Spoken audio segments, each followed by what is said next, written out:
Hello, this is a reflection on a discussion that took place a few weeks ago on the issue of justice as it's understood, particularly within a pagan context, especially from a modern Druid context as informed by ideas on the Braille law system, which was the legal code that was present in Ireland during the medieval period, remained in place until it took a bit of a body blow during the Norman conquest, but persisted on in parts of Ireland before eventually Oliver Cromwell came in and caused no end of problems, and eventually the whole of Ireland ended up with a law code more reflective of the kind of thing you would see in Britain rather than what had been present in Ireland up until that point.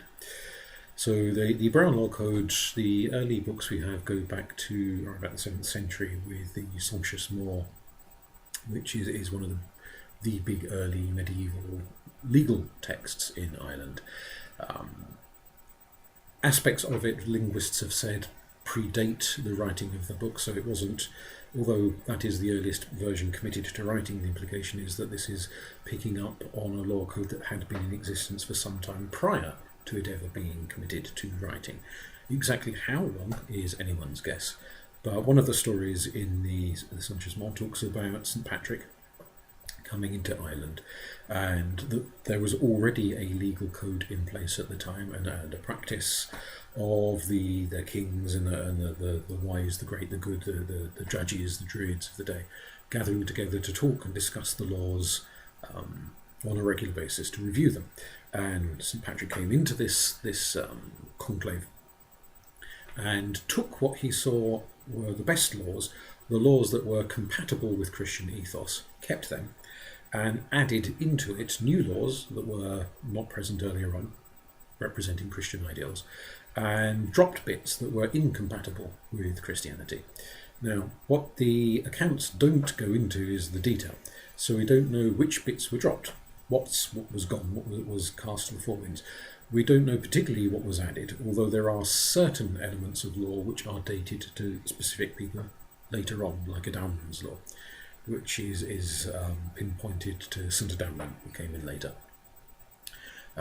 So some of it is pagan in origin, some of it is Christian in origin, and some of it is perhaps a fusion of the two where they've met in the middle and created a law system.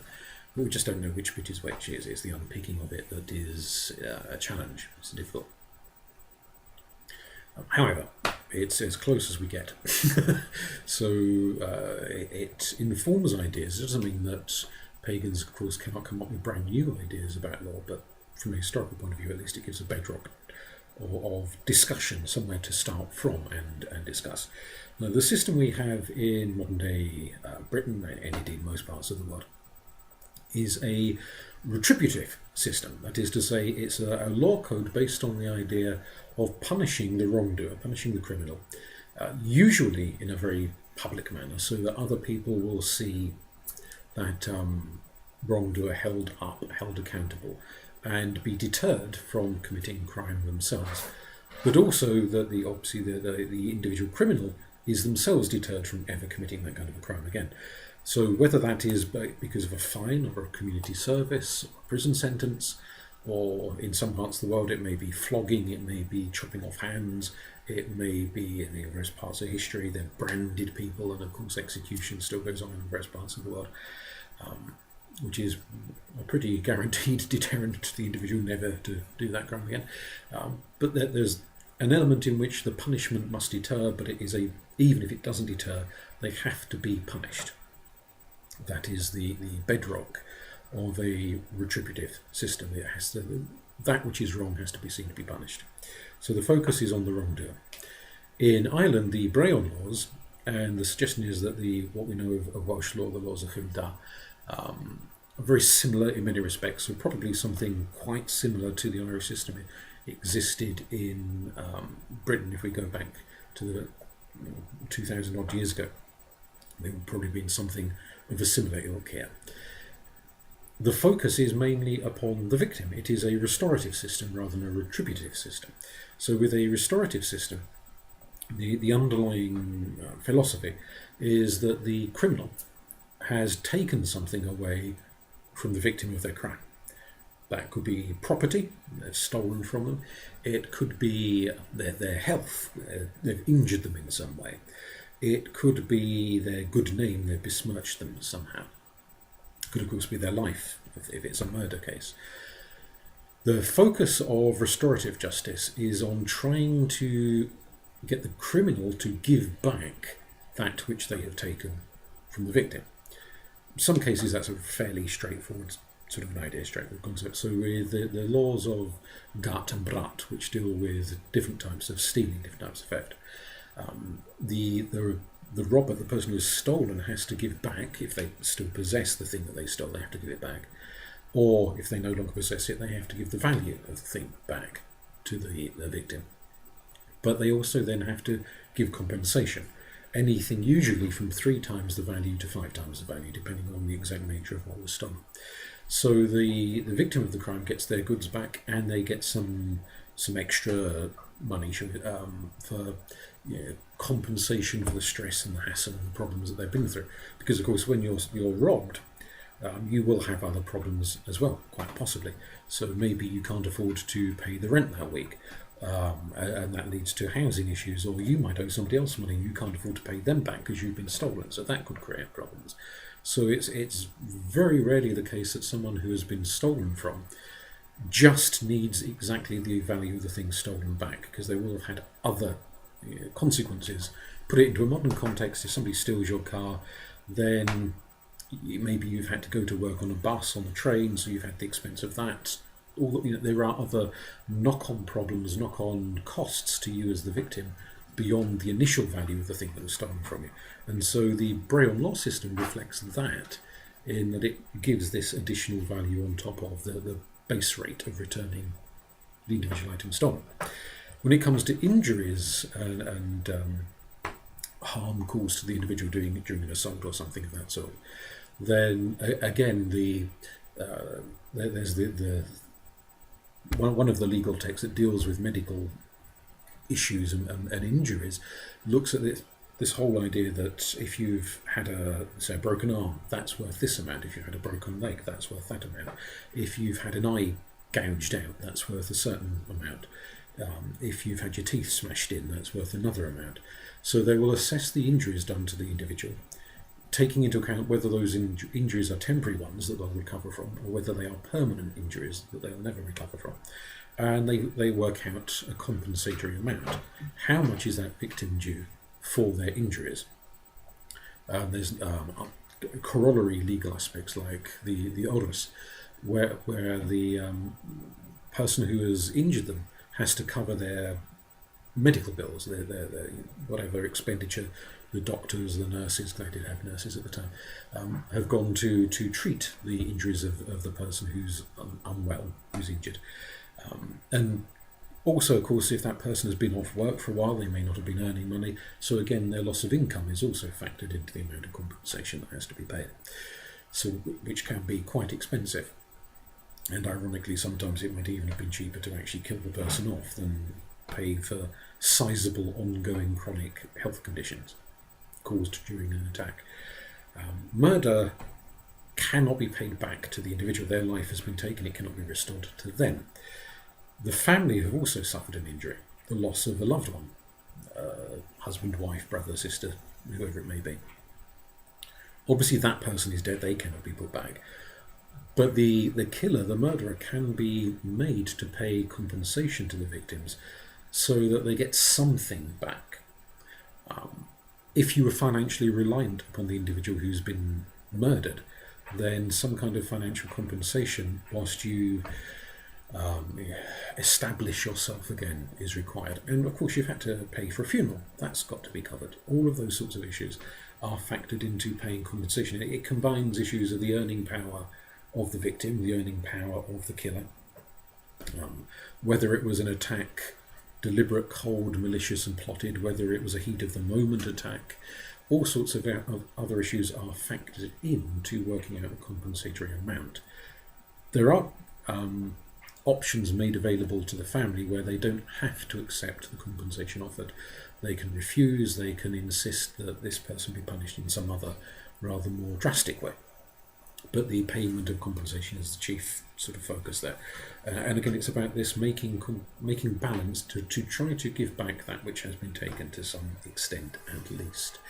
And so the focus in a compensatory system, in a restorative system, is the shift from focusing on the criminal and making them suffer to focusing on the victim and what they've lost and what they need, and ensuring that ideally the criminal is the one who restores to the victim that which they have lost, if it is possible to do so.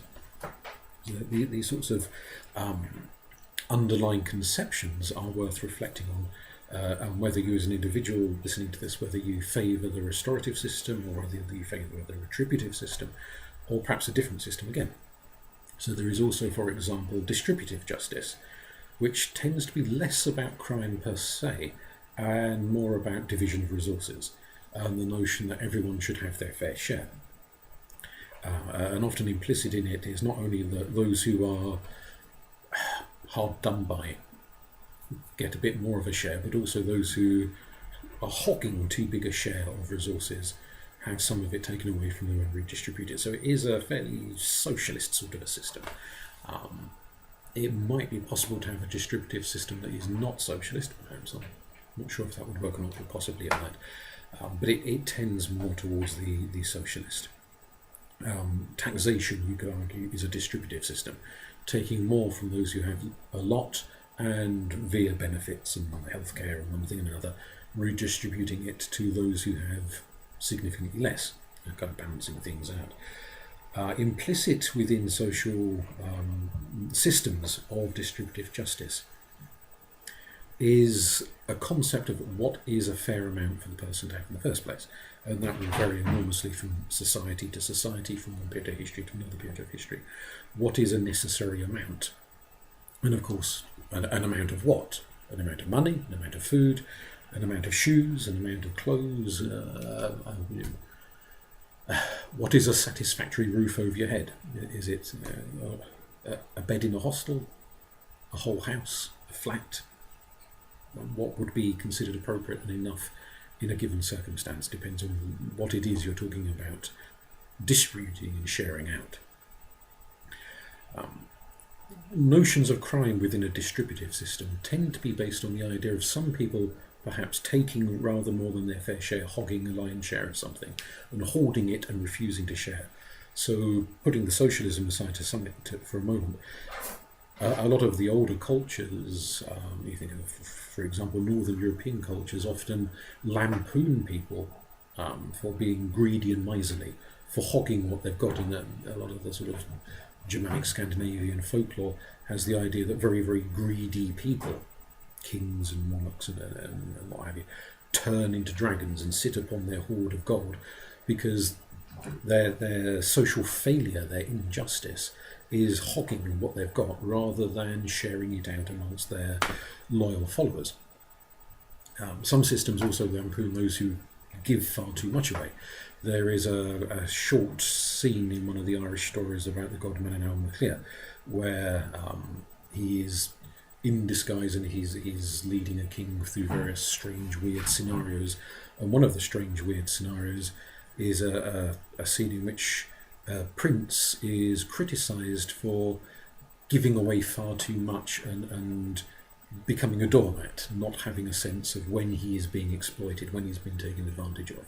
So it sometimes cuts in the opposite direction, not simply being too mean and stingy, but also being too profligate, overly generous, excessively generous to those who do not deserve the generosity. So there has to be a sort of a balance. And of course there are stories about people who are parasitic, who just take and take and take and never give anything back, which was equally seen as problematic. Those tend to be the sorts of issues focused on in distributive systems, that it's about who has too much, who has not enough, who refuses to give, who possibly refuses to take if they're too proud to take that. Those kinds of issues. So 3 systems of justice there, which tend to operate at different levels. You could say the retributive and the restorative are more to do with criminal law. The distributive, perhaps, is more to do with things like social policy and welfare and taxation and those kinds of semi-legal issues.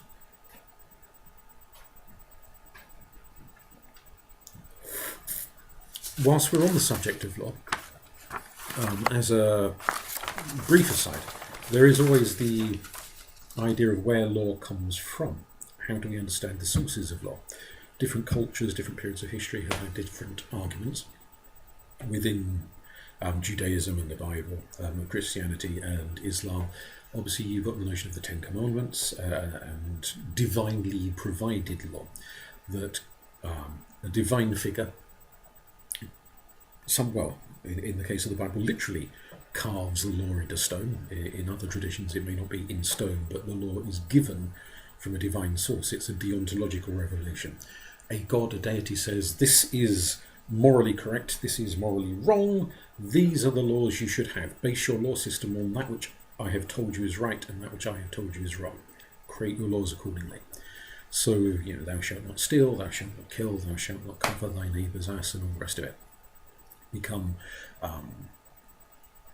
moral codes in the first instance, and then legal codes in the second instance, as to what is right and what is wrong.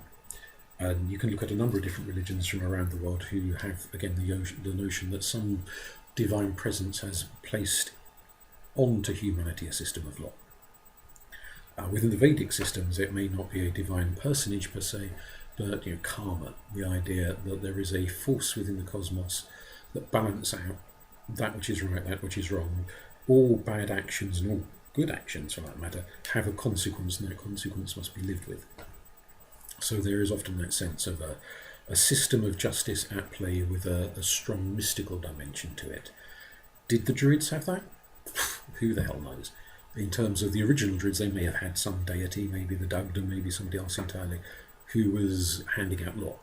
Or they may not have done. They may have seen law as an entirely human thing without any divine presence in it whatsoever. But whatever people of 2,000 plus years ago thought, we return to the question of what you now think. What is an appropriate system of law? Where does the law emanate from, or where should it emanate from? We know in practice where it emanates from, but that's not quite the same as where it should emanate from. Many philosophers, a lot of the Greek philosophers, for example, argued for natural law, that you can observe the patterns of nature, the behaviour of other animals, the behaviour of humans, and divine that some things are desirable and some things are definitely not desirable, and therefore should be put a stop to. So a very simplistic example would be something like incest. You can observe a few generations of inbreeding in humans or in other creatures and see very rapidly that incest is not a fantastic idea, because aside from all the emotional issues, it tends to lead to a lot of unfortunate genetic anomalies. And therefore, as people have in the past, the argument can be made that incest is against natural law, and if it's against natural law, therefore there should be a human law that reflects natural law. It can get very, very murky, because you can have all sorts of arguments as to what's natural and what's not. And if you observe nature for more than 5 minutes, what's natural for one species is not for another. So the swan may mate for life, but the cat clearly does not. So if you're looking for a model as to whether humans should be allowed to be monogamous, or the law should permit them to have 1,000 different partners, do you model it on the law of the cat or the law of the swan? Well, it all gets a bit arbitrary at that point. So some people argue a natural law, others point out that it's not that clear cut. The next most obvious 2 examples are that law emanates from a social elite, from kings and pharaohs and emperors and queens and what have you. And certainly, as per the Brown law, you've got the gathering of the great and the good to revise and review and recite the laws, so there is a very strong element of that. You don't have to be a screaming Marxist to see the fairly obvious reality that where an elite of very, very wealthy people make laws, they usually make them for their own benefit. And they think about what's important to them and make laws about that. They don't necessarily consult with people lower down the pecking order. They don't necessarily go and talk to the very poor and find out what's important to them and what they're worried about. So there can be a sort of a self-serving elite element within the creation of law. The idea of imposing values that others are encouraged to follow all the way down the pecking order. What kind of crimes do they punish most strongly? What kind of crimes do they punish barely at all? suggests what they want to deter and what they aren't really that bothered about. The other side of the coin, of course, is that to some extent everyone has a role within law, so that even if you don't have the chance to vote on laws or speak in Parliament or whatever the kind of gathering in that period of history is, if the vast majority of ordinary people look at the law and think that's a load of rubbish, they won't support it. So even if the law is passed by some very wealthy individual or oligarchy of a few individuals, it has to be supported by the common populace. If most people ignore the law, then the law becomes pointless. So it needs populist support. You can argue that there's different ways of getting the populace on side. Some of them perhaps more democratic and others more manipulative as ways of getting the populace on side. But to some extent, the general public need, even if they don't create the law per se, they need to be on board with it for that law to become effective. And leaders of a society will perhaps rapidly pick up on what laws people are mostly ignoring and what laws they're very keen on and want to see more of, especially as we move into more democratic times in which we go through the motions of the elite claiming to be interested in what people lower down the pecking order think at election time, at least, if not the rest of the time. So again, thinking in terms of both where the law actually comes from at the moment, but also maybe where you think the law ought to come from in a more ideal society. How would you create the law if you were able to revise existing laws and change them? In what ways would you do it? What kind of bedrock of law would you be looking at and thinking about and providing for and encouraging? I've realised I've rambled on far too long about this, so I'm going to end here. But it'd be interesting to get some feedback from people as to how they see issues of justice, issues of legality at play. Thank you.